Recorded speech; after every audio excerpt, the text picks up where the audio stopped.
We would like to introduce you to Miss Chow, Executive Director of the Ho Chi Minh Child Welfare Foundation. This is the parent organization of the Tuonglai project, which was founded in cooperation with 2 foreign NGOs, Education for Development and Terre des Hommes. Here she is speaking about the many reasons children live on the street in Ho Chi Minh City, such as family conflict, desire for freedom, and the poverty in remote rural areas. The children you see here are united by the fact that they all work on the street. Some may live on the street permanently, while others come and go. Miss Chow points out that they face many problems, such as sexual abuse, drug addiction, and pressure to commit crimes. The main aim of the Tuonglai project is to introduce street and working children in Ho Chi Minh City to the services available to them.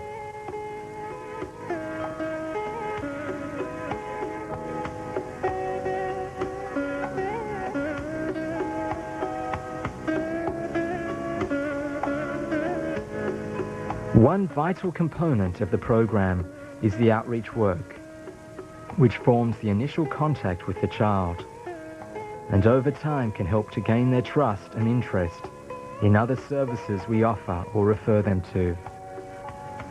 Pictured here talking with many street children is Miss Fat, who has worked with the project since the beginning. She regularly goes to meet the children in the streets, mainly where they work. As you can see, she brings pamphlets with many kinds of information on things like health issues and services available to the children.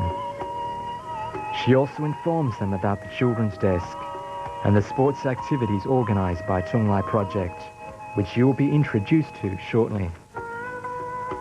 The main problem that the project originally aimed to address was that there were many services available to street and working children in Ho Chi Minh City, but most children were unaware of them.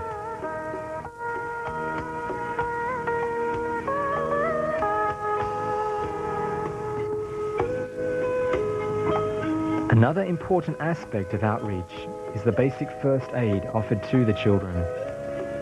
Even something as simple as a cut can become infected if untreated and cause health problems. Offering a tangible benefit to the children also helps to gain their trust and interest in other services.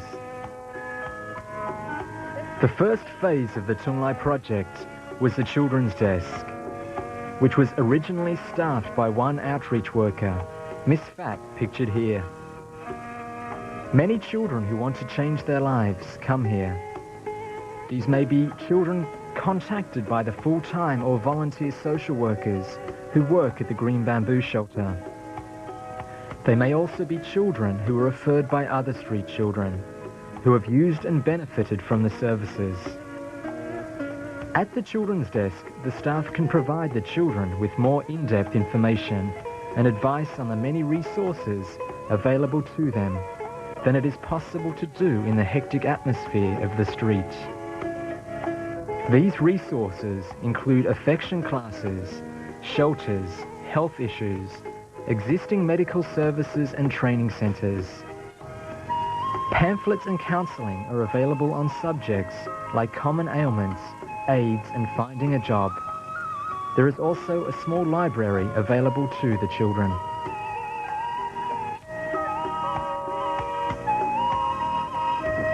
Here Miss Fat is speaking about the fact that many children who come to the children's desk are not confident enough to apply for work at companies by themselves.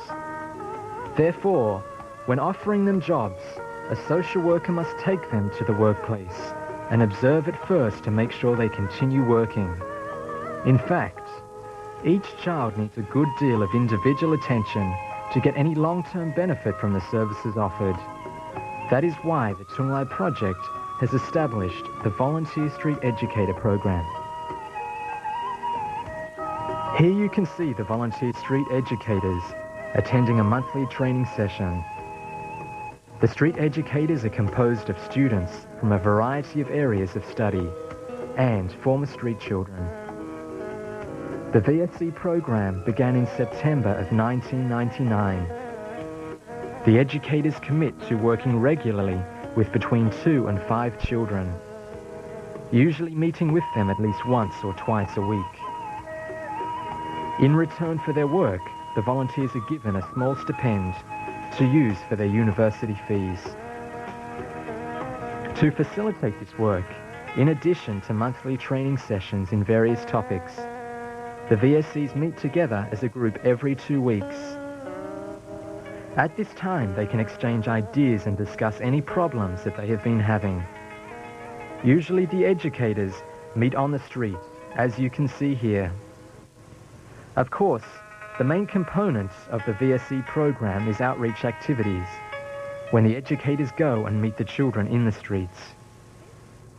This frequent contact with the same children is very effective, since the VSCs can really get to know and understand the children.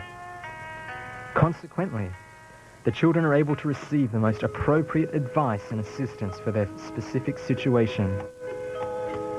Additionally, the VSCs act as mentors, keeping in touch with the children even after they have been placed in a program, something which a single outreach worker could not possibly do.